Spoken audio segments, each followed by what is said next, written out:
حمد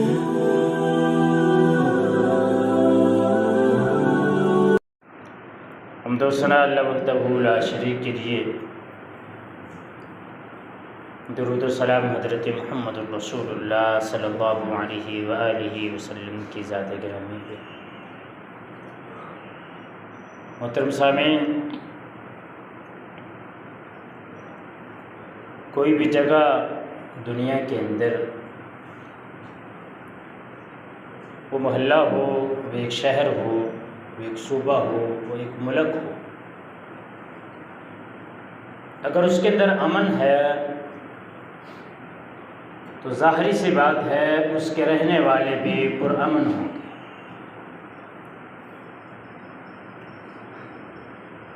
اگر پرامن علاقہ ہے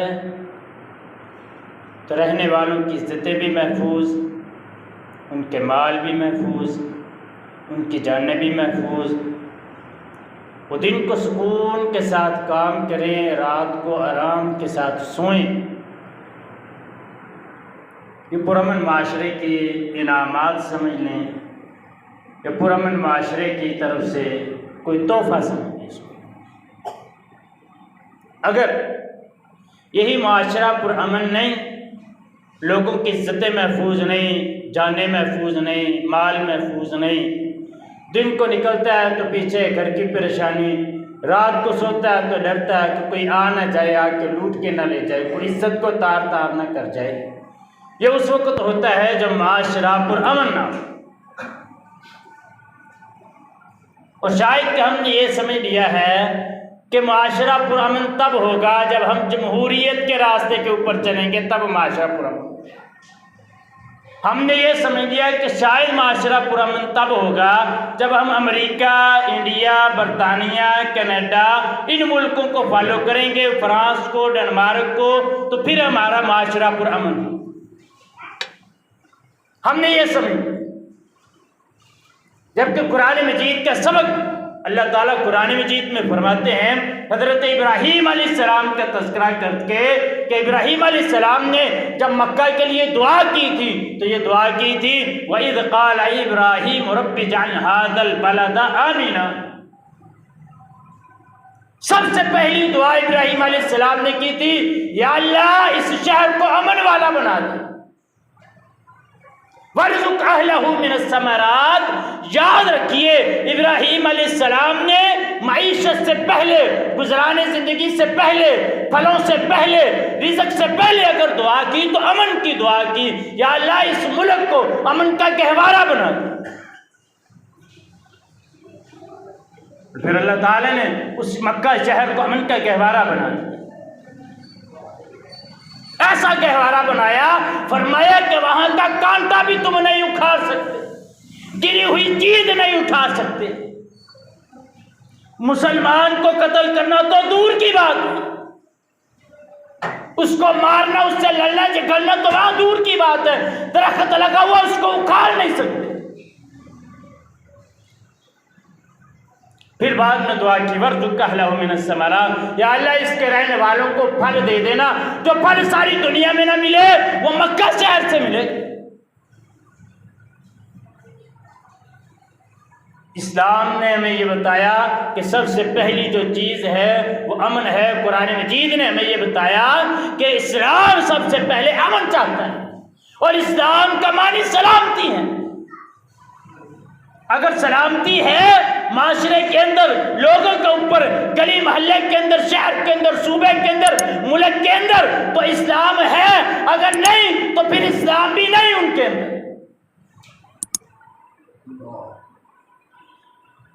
اللہ رب العزت فرماتے ہیں وَمَن يُرِدْ فِيهِ بِإِلْحَادٍ بِظُلْمٍ نُذِقْهُ مِنْ عَذَابٍ أَلِيمٍ۔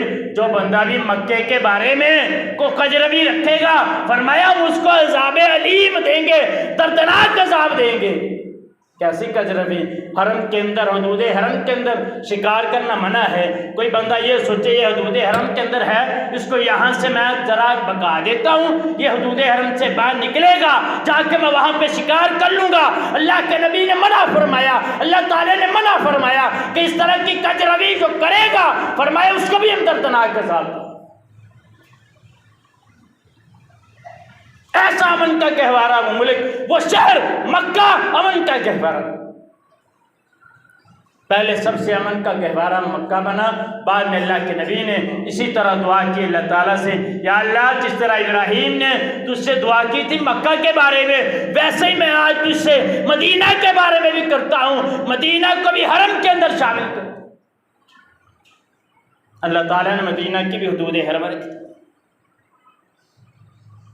یہ ساری چیزیں کس لیے؟ امن قائم کرنے کے لیے، ملک کے اندر، شہروں کے اندر، کس لیے؟ امن قائم کرنے کے لیے۔ آج وہ لوگ پرسکون سوتے ہیں، پرسکون سوتے ہیں، کوئی ان کو روکنے والا ہے؟ ہاں کوئی مسئلہ بن جائے، اونچ نیچ ہو جائے، کوئی ڈاکہ، کوئی قتل، کوئی اس طرح کا معاملہ ہو جائے، جلدی پکڑا جاتا ہے۔ کیوں؟ عدل و انصاف قائم ہے۔ ہم نے نعرے تو بڑے لگائے امن کے لیے، کبھی کوئی آپریشن، کبھی کوئی آپریشن، لیکن صحیح جو اسباب تھے ان کے اوپر عمل نہ کر سکے۔ اسباب کیا تھی؟ دیکھ نہیں لیا؟ یہ کل پرسوں سے خبریں چل رہی ہیں سوشل میڈیا کے اوپر بھی، جج نے فیصلہ سنا دیا نسلہ ٹاور کراچی کا، وہاں کے مکینوں کے لیے فیصلہ سنا دیا۔ فیصلہ بھی کیسا عجیب سنایا، کہنے لگا کہ اس ٹاور کو، اس بلڈنگ کو بم کے ساتھ اڑا دیا جائے۔ یہ عدل و انصاف ہے اس ملک کے اندر؟ پھر باتیں کرتے ہیں کہ اس ملک میں ہم امن قائم کریں گے۔ جہاں پہ عدل و انصاف نہ ہو کبھی بھی امن قائم نہیں ہو سکتا۔ عدل و انصاف وہ ہوگا، لو ان فاطمہ بنت محمد سارقت لقطعت یدہا، اگر فاطمہ بنت محمد بھی چوری کرتی میں اس کا بھی ہاتھ کاٹ دیتا۔ یہ کام ہوگا، یہ عدل و انصاف ہوگا تو امن قائم ہوگا۔ اللہ کے نبی کے پاس سفارشی نہیں آئے تھے سفارش کرنے والے، اسامہ بن زید رضی اللہ تعالیٰ، اللہ کے نبی سفارش کے لیے آئے۔ اللہ کے نبی نے اس وقت یہ تاریخی جملے بولے تھے، یہ تو فاطمہ کسی اور کی بیٹی ہے، اگر محمد کی بیٹی فاطمہ بھی چوری کرے میں اس کا بھی ہاتھ کاٹ دوں۔ امن کا گہوارہ کیسے بنا؟ زنا کر لیا صحابی نے، آ گیا اللہ کے نبی غلطی ہو گئی ہے، گناہ کر بیٹھا ہوں، مجھ پر ہاتھ قائم کر کے نا مجھے پاک کر دیجیے۔ امن کا گہوارہ، جس عورت کے ساتھ بدکاری کی وہ بھی آ گئی، اللہ کے نبی غلطی ہو گئی ہے پاک کر دیجئے۔ یہاں پہ اللہ خیر کرے جو کوئی معاملہ بن نہ جائے، ایک تو میڈیا نے جہاں سے اٹھا کے اوپر تک لے کے جانا، پھر بننا کچھ بھی نہیں اس کا، پھر بدماش نہ پیدا ہو، ڈاکو نہ پیدا ہو، چور نہ پیدا ہو، قاتل نہ پیدا ہو، تو پھر کون پیدا ہو اس معاشرے کے؟ عدل و انصاف کیسا قائم ہے اس ملک کے اندر؟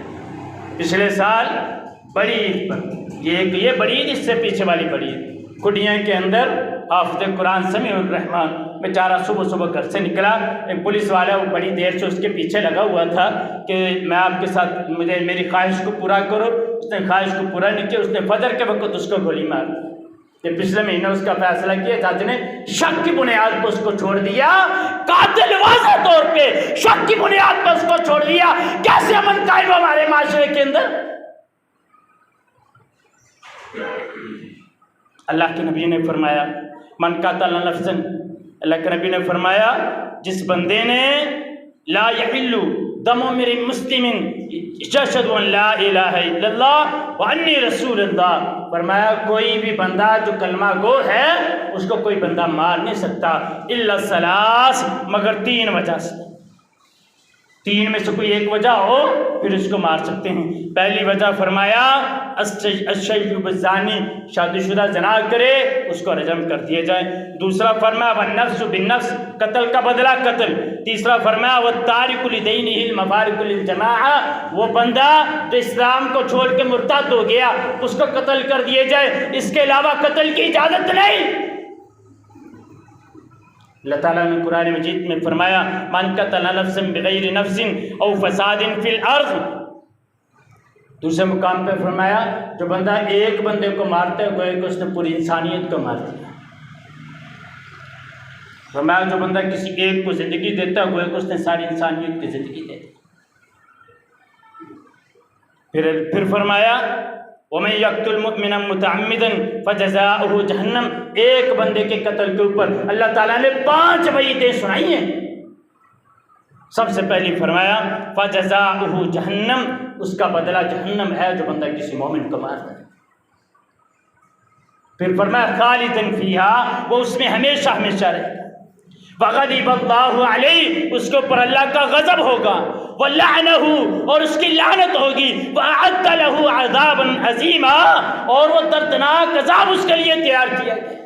5 وعیدیں ایک مسلمان کے قتل کے اوپر ہیں۔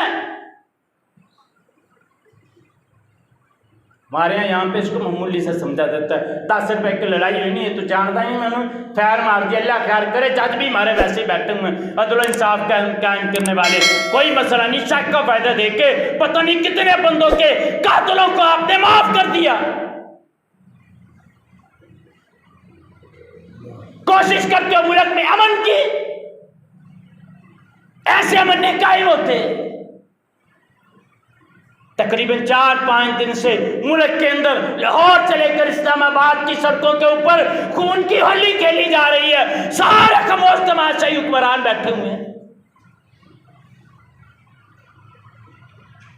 اب خان صاحب سے بندہ یہ پوچھے ذرا یہ تو بتاؤ جو تقریروں میں تم کہتے تھے کہ احتجاج ہمارا بنیادی حق ہے، تو عوام کو بنیادی حق احتجاج کیوں نہیں دیتے؟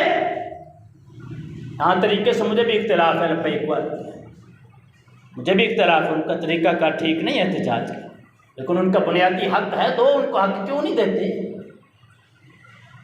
ان کے ساتھ جو تم نے معاہدہ کیا تھا، تحریری معاہدہ کیا تھا، وہ کیوں نہیں پورا کرتے؟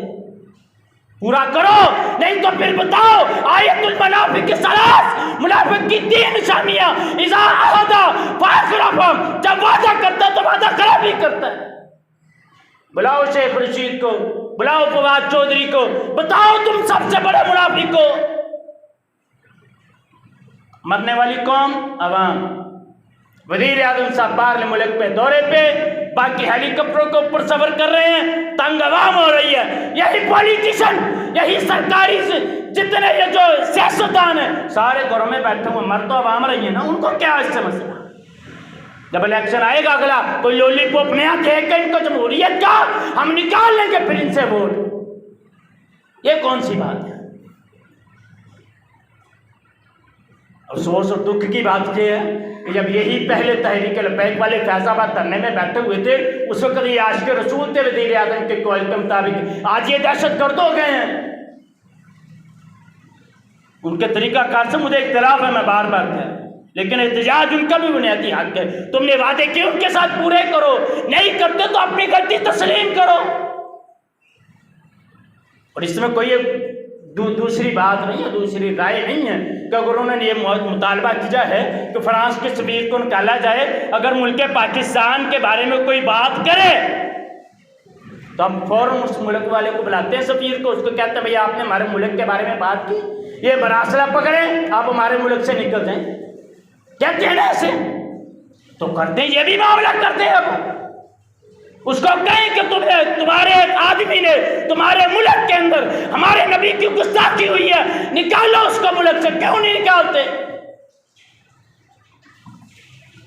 مسئلہ کیا کریں، ہمیں سارا کچھ آتا ہے، میڈیا کے اوپر بیٹھ کے باتیں کرنا بھی آتی ہیں، نہ میں سورۃ اخلاص آئے، نہ میں سورۃ فاتح آئے، نہ میں سورۃ ناس آئے، بس باتیں کرنے کے لیے ہمیں جتنا مرضی رکھ لیں، اور تو ہمیں خاتم النبیین کے لفظ کے اوپر اٹک جائیں، مسکرا کے گزر جاتے ہیں، تو کوئی بات نہیں، یہ کون سا اتنا بڑا مسئلہ ہے؟ اور تم نے ختم نبوت کے مسئلے کو ایسے ہی سمجھا، پاکستان کے آئین کے بھی تم غدار ہو، کیونکہ پاکستان کے آئین میں لکھا ہوا ہے کہ جب تک قادیانی اپنے آپ کو اقلیت شمار نہیں کرتے، تسلیم نہیں کرتے، اتنی دیر تک وہ کسی عہدے پہ نہیں آ سکتے۔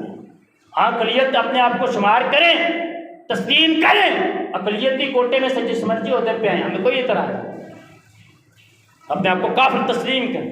وہ اپنے آپ کو کافر تسلیم کرنے کے لیے تیار نہیں ہے، یہ ان کو عہدے دینے پہ تیار بیٹھے ہوں کہ آپ گھبرائیں نا، ہم آپ کے سپورٹر جو اللہ خیر کریں، انشاءاللہ ذلیل و رسوائی ہوں گے، اگلا نہیں بیٹھا ہوا لندن میں ختم نبوت کے قانون میں چھیڑ چھاڑ کر کے. تمہارا بھی انشاءاللہ یہی حال ہوگا. گھبراؤ نہ تم, اللہ خیر کرے. امن کیسے قائم ہوگا؟ سب سے پہلی چیز ہمارے ملک میں عدل انصاف کو. دوسری چیز عقیدہ توحید ہونا بھی ضروری ہے.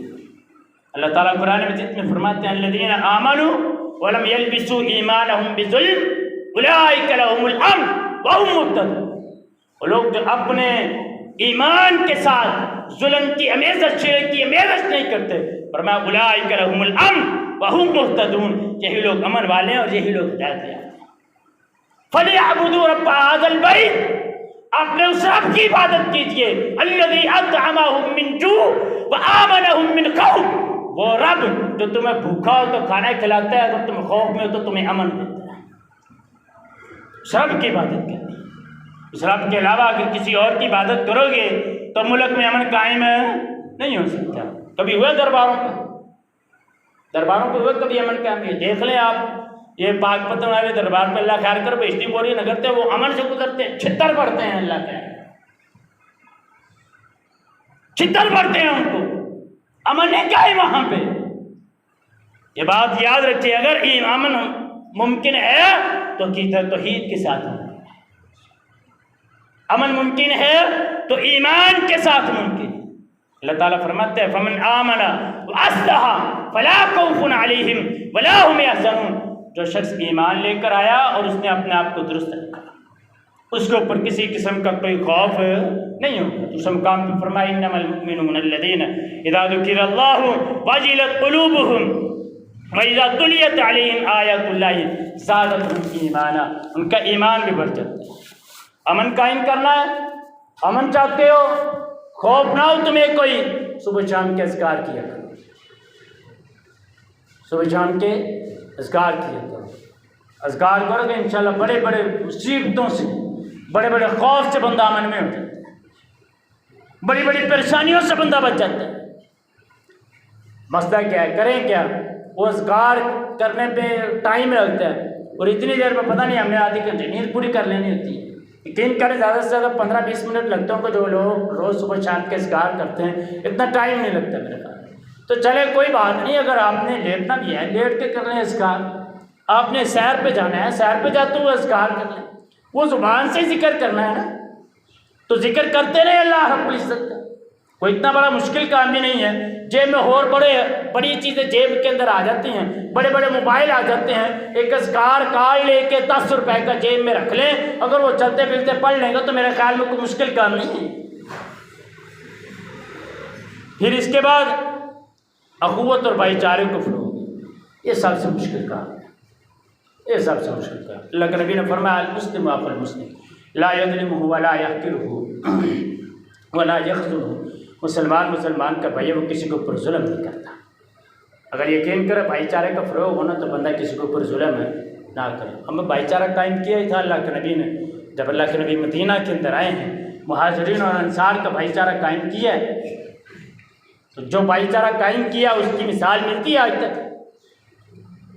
ہم یہ کہہ کے نا باہر ڈال دیتے ہیں, سگا بھائی کے ساتھ اچھا سلوک نہیں کرتا, تو بات یہ کیا کرو وہ صحابہ کرام تھے بس وہ تو نہیں نہ بن سکے. کتنی ڈٹائی کے ساتھ ہم یہ جملہ بول کے بات کو پٹی ڈالیں, تمہاری بات کی کوئی اہمیت نہیں, ہماری بات کی نہیں. ہم تو حدیث سناتے ہیں المسلم اخو المسلم لا یظلمہ ولا یحقرہ ولا یخذلہ. اور میں مسلمان کا بھائی ہے, اس کے اوپر ظلم بھی نہیں کرتا, اس کو حقیر بھی نہیں سمجھتا, اس کو ذلیل بھی نہیں کرتا. یہ مسلمان کے ساتھ بھائی چارے کی یہی تو بنیادی صفت ہے. وہ ظلم اس کے ساتھ پیسے کے ذریعے کرے تب بھی, مال کے ذریعے کرے تب بھی, گھر کے ذریعے کرے تب بھی, زبان کے ذریعے کرے تب بھی وہ ظلم ہے. لوگوں کے اندر جہاں بھی اس کو اٹھنا بیٹھنا کاروبار کرتا ہے, ان کے اندر بتاتا پھرتا میرا بھائی ایسے ہے, میرا بھائی ایسے, میرا بھائی ایسے. یہ ظلم ہی ہے, اس کی عزت کے اوپر داغ لگا رہے. اگلا کام نیکی کا حکم اور برائی سے منع کرنا, یہ کام ہر بندے کا فرض ہے. اللہ کے نبی نے فرمایا اگر تم نیکی کا حکم کرنا اور برائی سے روکنا چھوڑ دو تو تم دعائیں کرو, اللہ رب العزت تمہاری دعاؤں کو قبول نہیں کرے گا. شاید ہماری دعائیں قبول ہی اس وجہ سے ہوتی.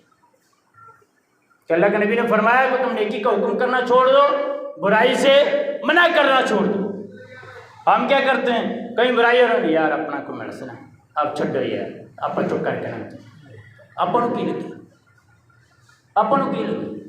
اگر یہی مسئلہ ہوتا تو اللہ کے نبی کو کیا ضرورت تھی 23 سال کے اندر اپنا وہ آبائی شہر مکہ چھوڑنے کی کیا ضرورت تھی؟ اللہ کے نبی اتنے ظلم برداشت کیے اللہ کے نبی نے 23 سال کے اندر، کیا ضرورت تھی؟ اگر یہ کسی کا ذاتی مسئلہ یہ تھا، کوئی گناہ کا کام کر رہے ہیں آپ اس کو کم از کم لڑنا تو جھگڑنا کسی کے ساتھ بھی نہیں، ہم موقع دیکھ لیتے ہیں بھی اس وقت موقع نہیں ہے، وہ اس وقت گناہ کے اندر ہے، تھوڑی دیر ٹھہر کے اس کو بعد میں سمجھائیں یار یہ تو کام کرتا ہے، یہ غلط کام ہے۔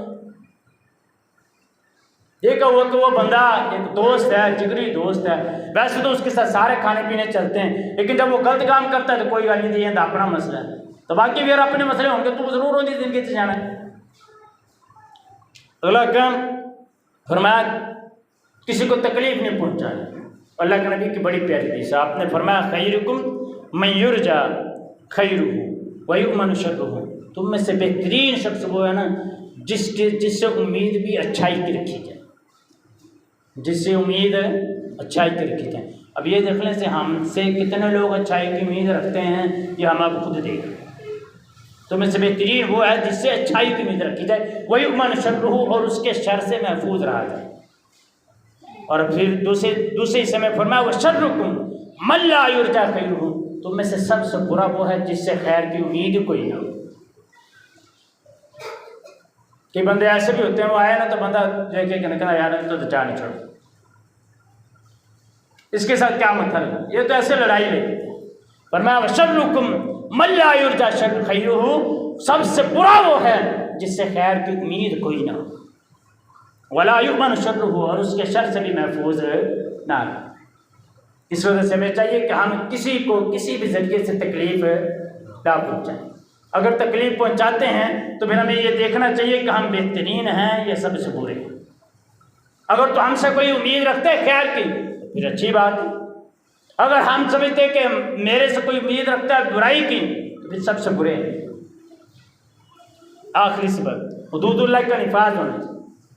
اس ملک کے اندر اگر آج بھی حدود اللہ کا نفاذ ہو جائے میرا خیال میں تو یمن قائم ہو جائے۔ حدود اللہ کے نفاذ کے اندر سب سے بڑی رکاوٹ کون ہے؟ وہ سول سوسائٹی کے لوگ، موم بتی مافیا۔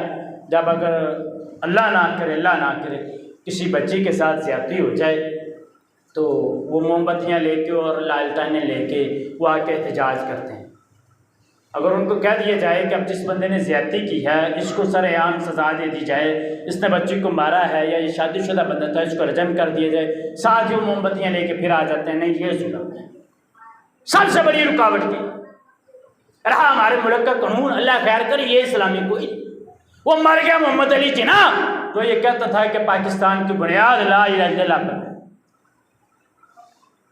وہ بھی بیچارہ روتا ہوگا کہ پتہ نہیں کن لوگوں کے ہاتھ میں میں یہ ملک دے گیا، جنہوں نے قانون بھی اسلامی نہیں بنا سکے، باقی تو دور کی بات ہے۔ کیا کیا بات بتائیں آپ مجھ سے زیادہ جانتے ہیں یہ سود کا قانون اس ملک میں کون لے کے آئے تھے؟ ابھی تک وہ فیصلہ سود کا عدالتوں کے اندر پینڈنگ پڑا ہوا ہے، سود کا نظام ہمارے ملک میں جاری ہو گیا۔ کس نے اسٹے لیا تھا اس کے اوپر؟